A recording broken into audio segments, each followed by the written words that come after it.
In only the last 2 years, we've seen a shift from Chinese lens manufacturers producing only manual lenses to now producing autofocusing lenses. The great thing about these companies is that they innovate and they do so much in a short amount of time. So if you shoot Sony APS-C, you could be waiting around 3 to 5 years for a new lens from Sigma.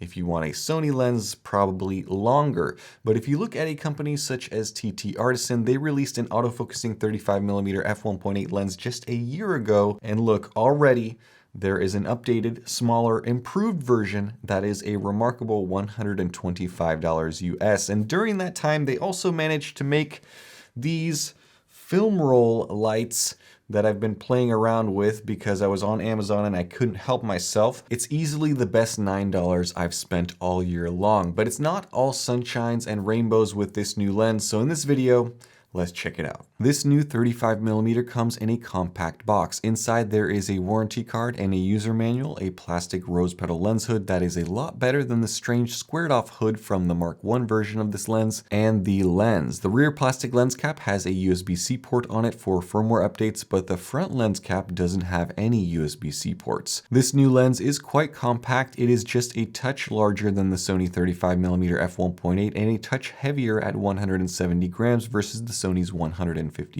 Both are made out of metal and glass, but the TT Artisan feels better built than the nearly $500 Sony. What a difference a few years makes. Compared to the Viltrox 35mm f1.7, this TT Artisan feels better built as the Viltrox is all plastic. Starting at the rear, there is an all-metal mount with electronics, but no weather sealing at all. Not much on the body of the lens, some specs, a focus ring that is nicely damped and smooth, and then around the front there is a compact front lens element with some more specs. TT Artisan minimum focus of 0.4 meters and AF35 1.8 ED. Inside there are 10 elements in 7 groups versus the 8 groups of the Mark I version. So how does this $125 lens perform? Well, here are some samples that I took with my A6100. All of these are straight out of the camera, unedited JPEGs, ready, set, go.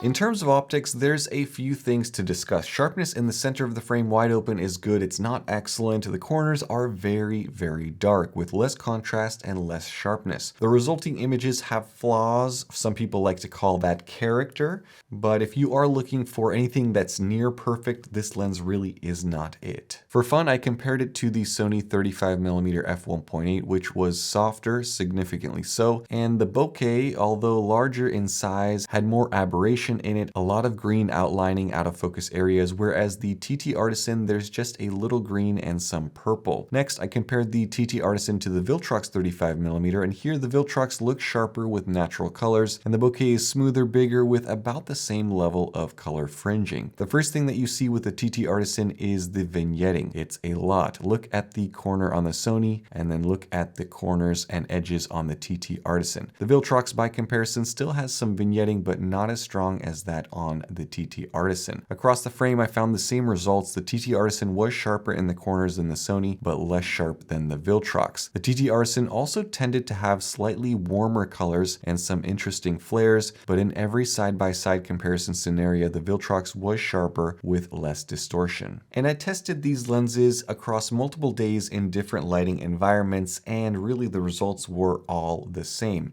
Some of you may think that my Sony has some problems, or maybe it's a bad copy, and it may be. It's a little bit softer than the previous ones that I've owned, but I think it raises an important point about quality control. It's no secret that 10 years ago there were at least half a dozen Sony lenses that had questionable, or should I say unreliable, quality control. The Sony 10 to 18mm, the Zeiss 16 to 70, and this Sony 35mm are all certainly on that list. If I were to guess, it was about an 80-20 split. 80% of the time the lenses lenses were fine and good.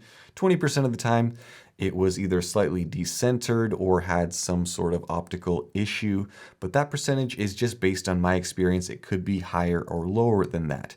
And as much as people like to bring up the fact that Viltrox is made in China and TT Artisan is made in China, so it has to be cheap and terrible, the fact is the Sony 35mm, I will show you guys right here. It says right here on the body, it is also made in China. Sony has moved production in recent years so that now most of their lenses are made in Thailand, but some are still made in China and some higher end lenses are made in Japan.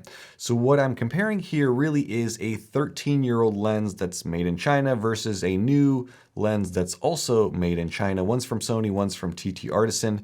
And I have to say that the quality control has definitely improved drastically over the last decade. This TT Artisan feels a lot better in the hand compared to the Sony. There are two advantages that I see to the Sony. The first is the brighter corners and less vignetting, and the second is OSS or optical steady shot that is built in. And this OSS does help if you are shooting photos or videos and you're trying to keep things steady. It's not some miracle, however, because as soon as you start moving and shaking a little bit, all of that stability disappears. OSS is not a replacement for a gimbal or even a good in-body electronic stabilization system. So let's go back to that TT Artisan. It's okay in sharpness, it's poor in vignetting performance, chromatic aberration performance is about average, it's not the best nor is it the worst.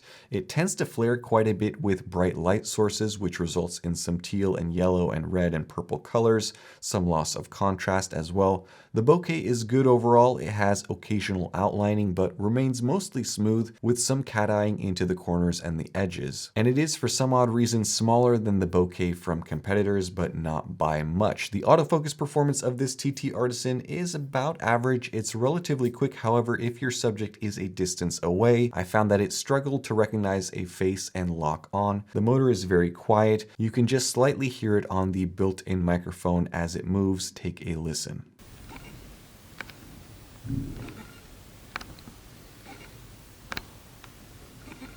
Focus breathing is very evident, and you can see that in the example here, so it's not great if you are trying to do some cinematic focus pulls. So what is the summary of all of this? Well, this lens has some optical quirks. The vignetting may not be a big thing for a lot of people, but it may be a big thing for some.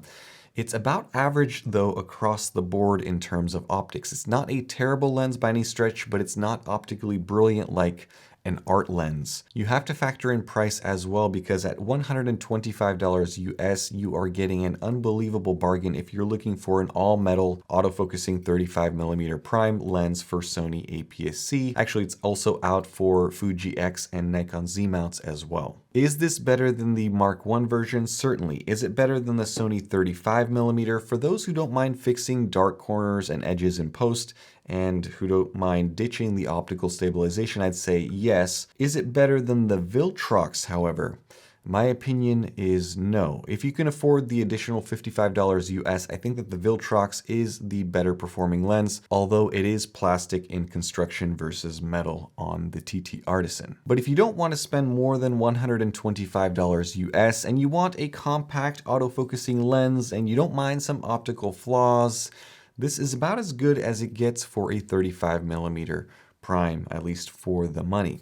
So thank you guys so much for watching. If you are looking at pricing out any one of these lenses that are reviewed in this video or mentioned in this video, or picking up some of these super fun little lights that I've been messing with, then I will link them down in the description and in the comment section below.